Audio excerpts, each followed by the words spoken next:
Hello, everyone, and welcome. Gather around, get comfortable, because it's story time. Are you ready for a tale of mystery, suspense, and a very tiny hero? I hope so. Today, I have a fun story for you. It's called A Small Problem That Became a Big Adventure. Yes, a big adventure that started with a very, very small problem. It's a story that shows how even the smallest things can lead to the biggest journeys. So, let's begin. This story is about a man named Tom. Tom is a friendly person. He has a nice smile. He lives in an apartment. It's not a big apartment, it's a small apartment. But Tom likes it. It's his home. In his home, there is one bedroom, one living room, a small kitchen, and a bathroom.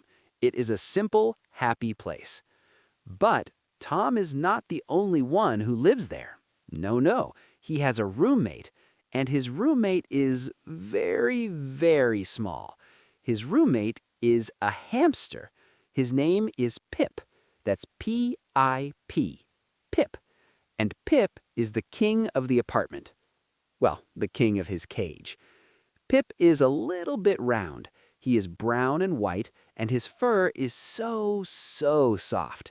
He has two tiny ears, a little pink nose that twitches, it moves up and down like this, sniff, sniff, and he has big, black, shiny eyes. Pip loves to eat seeds.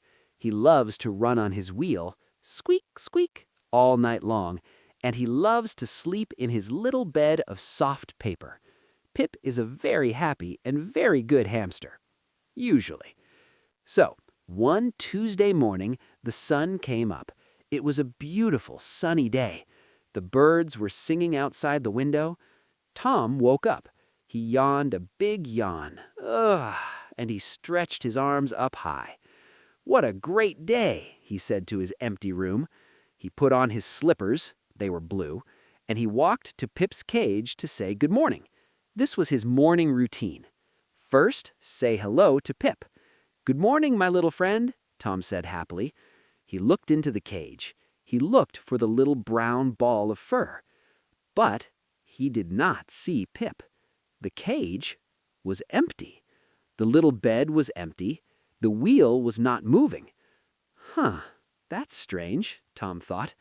Maybe he is hiding. Tom looked closer, and his heart, it stopped for a second. He saw the problem. The small metal door of the cage, it was open. Just a little bit, but it was open. "Oh no," Tom whispered. "Oh no. His happy morning was gone. Now it was a worried morning. Pip was gone. Pip was a very small hamster in a very big apartment. For Pip, the apartment was like a huge new world. This was a big problem. Okay, calm down, Tom," he said to himself. He took a deep breath. "You can find him. He is small, but he cannot be far. This is where the adventure starts." First, the bedroom. Tom got on his hands and knees. He looked under his bed. It was a bit dusty under there. Oops. He saw a book he lost last month. He saw just one, red sock, and he saw some dust bunnies. But he did not see a small brown hamster. "Pip," he called softly, "are you under here?" Only silence. Next, he looked in his closet. His closet was messy. There were clothes on the floor and many shoes. A hamster might like a shoe, Tom thought. It's like a small, dark cave. So he started picking up his shoes one by one. He picked up a running shoe. He shook it. Nothing. He picked up a big winter boot. He looked inside. It was very dark. "Hello?" he said into the boot. So silly. But no Pip. Just the smell of, feet. He decided to check behind his desk. It was a jungle back there. A jungle of black and white wires for his computer, his phone charger, his lamp. "Be careful, Pip," Tom whispered to the air. "These wires are not toys." He moved the wires gently. He looked all around. But no Pip. Just a paperclip and a lot of dust. Okay, so Pip was not in the bedroom. Tom went to the living room. The living room had a big, comfortable sofa. The sofa was blue. It had 3 big cushions. This sofa is the perfect place for a hamster to hide, Tom thought. It is the #1 hiding spot.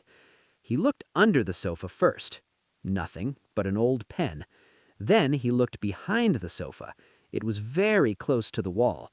He had to push the big sofa. It was heavy. He looked behind it. What did he find? He found a very old piece of cheese. Oh dear. But he did not find Pip. So he started to check the sofa itself. He took off the big cushions, one by one. He lifted the first cushion. Underneath, he found the TV remote. "Oh, I was looking for this," he said. That was good. But no Pip.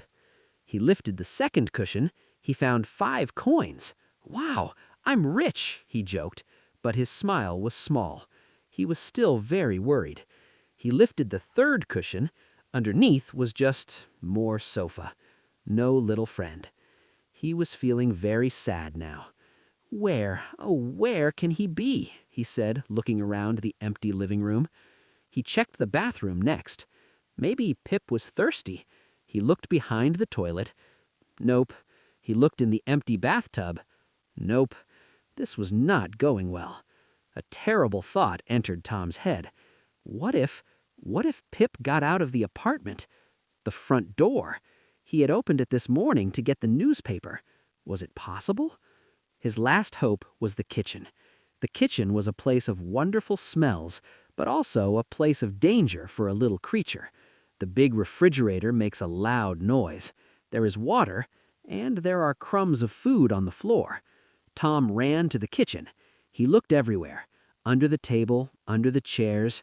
He opened all the low cabinets, the ones Pip could reach. He looked behind the trash can. Nothing. Nothing. Tom felt a tear in his eye. He sat down on the cool kitchen floor. He put his head in his hands. "Pip, I'm so sorry," he said. "I miss you." He sat there in the quiet kitchen. Everything was silent. But wait, what was that? Rustle. Tom lifted his head. He listened. His ears were open wide. There it was again. Crinkle, crinkle, rustle. The sound was coming from the corner, near the bag of potato chips. Tom had a big bag of salty, delicious potato chips on the floor. He forgot to put them away last night. He tiptoed over to the bag. His heart was beating fast. Thump, thump, thump, thump. He looked at the bright yellow bag, and there, at the bottom, he saw it. A tiny hole, a perfect round hole, chewed by tiny teeth.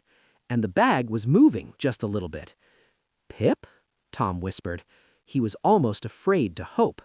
The crinkling inside the bag stopped. Everything was quiet again. Then a little pink nose poked out of the hole. It sniffed the air.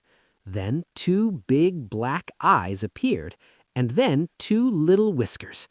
It was Pip. Tom let out a big laugh, a happy, relieved laugh.